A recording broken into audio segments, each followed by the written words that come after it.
네, 안녕하세요. 선월기입니다. 오늘 화요일 끝났습니다. 다들 너무 고생 많으셨습니다. 오늘은 이제 많은 직장 생활을 하는 사람들 중에서 5년 이상 일을 했지만 생각해보면 버는 족족 돈을 다 써버렸기 때문에 통장에 남은 거는 다음 달 월세뿐인 이런 사람들이 생각보다 많습니다. 그런 현실에 대해서 한번 이야기를 해보려고 하고요.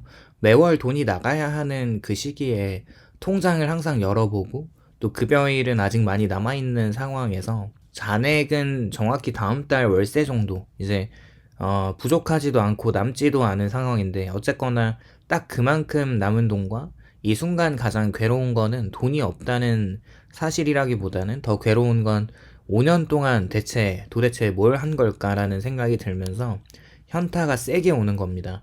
일단 뭐 열심히 살았다는 것을 부정하는 사람은 없을 겁니다. 야근도 했고 회식도 빠지지 않았고 회사에서 요구한 역할은 대부분 해내기도 했고 그런데 이제 남은 게 딱히 없다고 생각을 하는 거죠.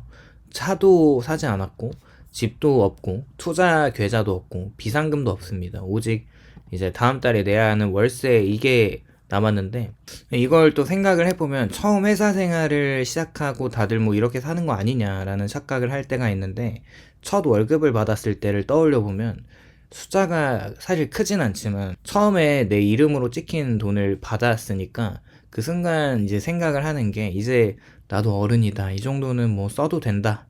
고생했으니까 보상받아야 한다. 문제는 이 보상이 한 번으로 끝나지 않는다는 것인데 뭐랄까 이제 소비는 행복이 아니라 뭔가 정상성을 증명하려는 수단이 되거든요. 그리고 많은 사람들이 어쩌면 이때 방향성이 정해지는 것 같습니다. 직장 생활을 시작하면 돈은 더 이상 생존만을 위한 수단이 아니잖아요. 돈이 곧 사회에 적응했다는 증거이기도 하고 뭔가 뒤처지지 않았다는 신호, 그리고 어른답게 살고 있다는 표시라서 그래서 우리는 돈을 쓰기 시작하는 것 같아요. 점심값이 조금 올라가고 뭐 이제 브랜드 박힌 옷을 좀 입기도 하고 술자리가 잦아지면서 또 여행이 필수가 되고 휴식조차도 뭔가 돈을 안 쓰는 게 아니라 소비를 합니다. 집에서 쉬는 게 아니라 휴식이라는 카테고리로 호캉스를 하거나 뭐 어디 놀러 가면서 소비를 무한대로 하게 되는 거죠. 이런 소비들은 대부분 이렇게 포장되는데, 이 정도는 다들 하고 산다. 근데 이 말이 사실이 또 아니잖아요. 그런 말을 해주는 주체는 소비를 해야 경기가 돌아갈 수 있는 뭔가 당연히 해야 하는 당위성을 두고 가스라이팅을 할 수도 있는 거죠. 생각을 해보면 5년 동안 일하면서 이 문제가 한 번도 크게 뭔가 소비를 하지 않았다는 점인데 이 상황의 아이러니는 명품을 산 것도 아니고 뭔가 도박을 한 것도 아니고 무리한 투자를 한 것도 아닙니다. 그런데도 돈이 없는 이유를 생각해보면 왜냐하면 조금씩 꾸준히 아무 생각 없이 계속 썼기 때문입니다. 이 소비의 무의식적인 행동이 가장 위험한 거라고 생각하는데 그렇게 그게 기억에 남지 않은 소비가 가장 위험한 것 같습니다. 그렇게 직장인은 왜 돈을 모으기 어려운 구조에 놓이는가 생각을 해보면 첫 월급을 받을 때 기쁨과 그 동시에 월급은 생각보다 적고 기대치는 또 그 생각보다 빠르게 올라갑니다.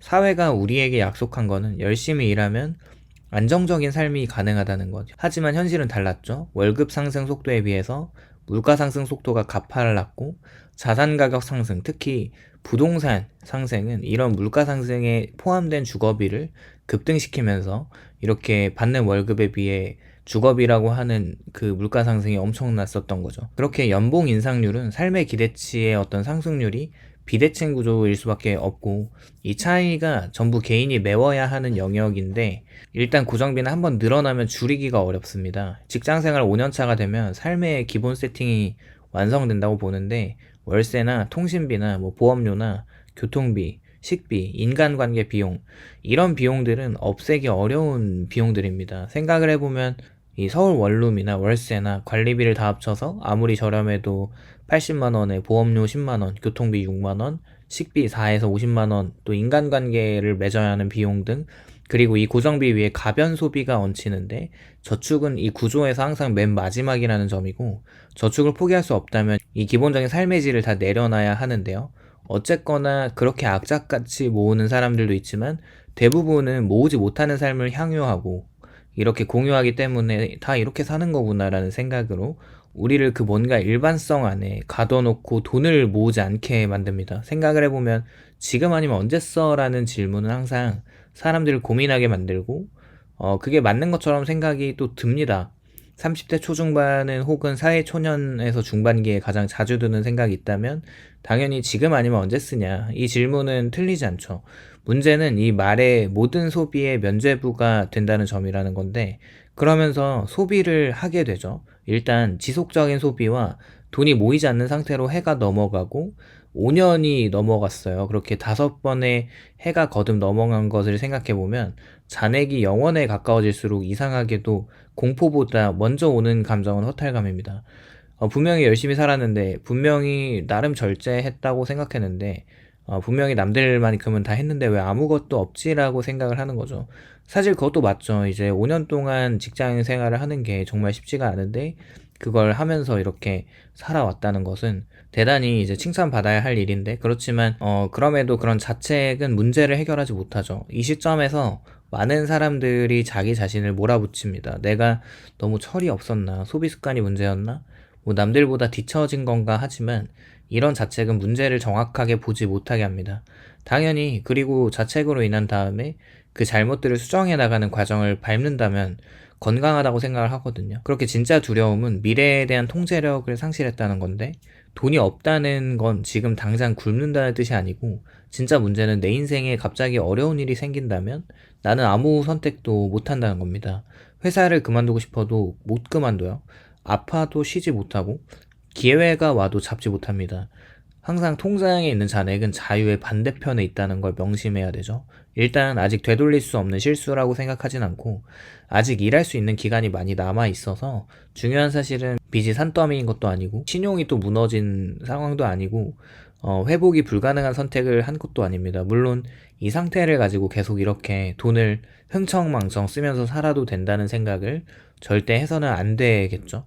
때때로 어떤 사람들은 다 이렇게 사는 거지. 뭐 돈 모으기가 얼마나 힘든데 이런 생각을 하면서 월급날 받는 돈을 한 달 버티는데 다 써버리는 경향이 있기도 한데요.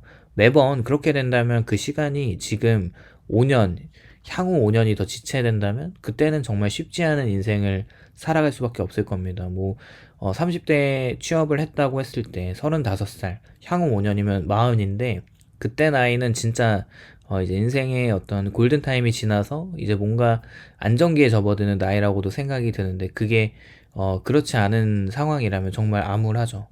그때는 이 시간이 많이 지났고 나이도 들고 직장 내 입지도 어떻게 될지 모르고 여러 가지 변수들이 이 재정 상황과 함께 공포처럼 휘몰아쳐 올 수 있기 때문에 그렇습니다. 어쨌거나 지금 이 상태는 늦었지만 아직 유효한 출발점이라고 생각을 하고 돈을 못 모은 5년은 완전히 또 사라진 기간이 아니고 이 5년 동안 사회에서 살아남는 법을 최소한 배웠고 그 소득을 만드는 능력을 증명하기도 했고 자신의 소비 성향을 몸으로 겪었다면 이 경험은 다음 단계로 가기 위한 데이터이기도 하다는 거죠. 가장 위험한 거는 이 상태가 정상이라고 받아들이는 것인데 다들 이렇게 사는 것 같아 보여도 사실은 절대 그렇지 않습니다. 다들 조용히 자동이체 저축을 하고 있고 소비를 통제하고 구조를 바꾼 사람들은 눈에 절대 띄지가 않죠. 보이지 않는다고 해서 없는 게 아닙니다. 그들은 자신의 상태를 말하지 않을 뿐이고 묵묵히 성실히 누구도 알아주진 않지만 자신만의 루틴으로 월급의 일정 부분을 비가 오든 눈이 오든 꾸준하게 모아가고 있습니다.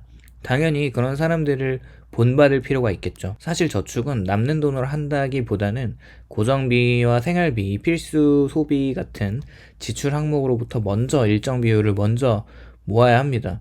이 깨달음이 가장 중요한데 저축은 남는 돈으로 하는 게 아니라 먼저 떼어내는 돈입니다. 지금까지의 사고방식이 쓰고 나서 남은 돈을 저축하는 거였다면 바꿔야 할 방식이 먼저 모아야 할 돈을 떼어내고 나머지로 살아가는 방식으로 라이프 패턴이 바뀌어야 되겠죠. 그렇게 돈을 모으는 건 의지가 필요하고 순서의 문제이기도 합니다. 사실 어쩌면 돈을 모아야 하는 것은 의지가 약해서가 아니라 또 소비가 많아서도 아니라 순서가 잘못됐기 때문인 것 같기도 합니다. 아침에 일어나자마자 세면세족을 하듯이 이게 당연한 순서라는 것이 사람 몸에 이미 자동으로 작동이 된다면 월급을 받고 나서 하는 행위도 돈을 먼저 모아야 할 돈을 옮기는 거겠죠. 그렇게 월세만 남은 통장은 빨간 경고등이고, 사고 나기 전에 경고, 더 무너지기 전에 신호, 구조를 바꾸라는 알림입니다. 지금 이 시점이 오히려 가장 싸게 배울 수 있는 순간일 수 있습니다. 빠르면 빠를수록 좋아요. 이 현실을 겪는 사람만이 가지는 장점을 생각해보면 이런 무서움을 안다는 것이죠. 이론으로 아는 것과 경험으로 아는 것은 다릅니다. 이미 무계획 소비의 끝이 어떤지, 통장 잔액이 주는 압박이 무엇인지, 돈이 선택권이라는 사실을 체감했다라면 결론적으로 통장에 월세만 남았다는 건 아직 게임 오버가 아니고 현상인지를 한 것은 어쩌면 외면할 수도 있던 현실을 외면하지 않았고 합리화하지 않았고 핑계로 덮지 않았다는 것과 직장생활 5년 통장에 남은 건 다음 달 월세뿐이라는 현실은 실패일 수도 있겠지만 뭔가 이 전환할 수 있는 그 상황이기도 합니다. 이제부터 쌓이는 돈은 불안을 줄이는 돈이 되고 선택권을 늘리는 돈이 되는 거고 스스로를 지키는 돈이고, 그리고 언젠가 돌아봤을 때 이 시점은 그때 통장에 월세밖에 없어서가 아니라 그때서야 인생이 바뀌기 시작했다라는 것으로 기억될 가능성도 있다고 생각합니다. 오늘은 이렇게 직장생활 5년 버는 족족 다 써버리고 통장에 월세밖에 남지 않은 직장인 현실에 대해 한번 이야기를 해보았습니다. 오늘도 영상 시청해주셔서 감사드리고 공감이 되셨다면 좋아요와 구독을 부탁드립니다. 감사합니다.